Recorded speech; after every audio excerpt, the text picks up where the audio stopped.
الوصفة دي حرفيا كنز. تخيلوا من حاجة طبيعية تقدروا تحموا المفاصل وتقووها، كمان تاخدوا كالسيوم ومغنيسيوم وزنك وحديد وفيتامين A و B. غير كده ان هي زيرو كارب، عالية بالبروتين، بتشبع لمدة طويلة وده هيساعدكم على نزول الوزن، وغير انها غنية بالكولاجين. يلا نشوف هنعملها ازاي مع بعض.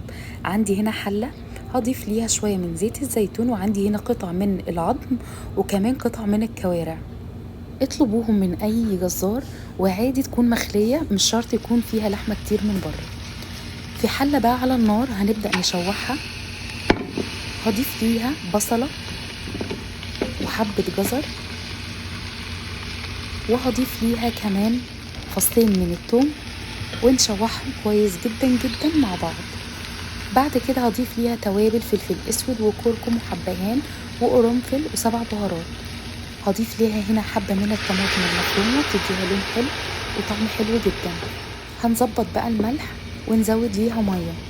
طبعا علشان نستخرج كل الفوائد منها لازم تقعد من 8 ل 16 ساعة على البوتاجاز، فأنا حبيت استخدم حلة الضغط وقلت اختصر الوقت.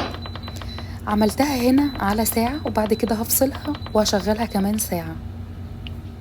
وبس كده العظم استوى تماما معايا وطلعت كل الفوائد منها.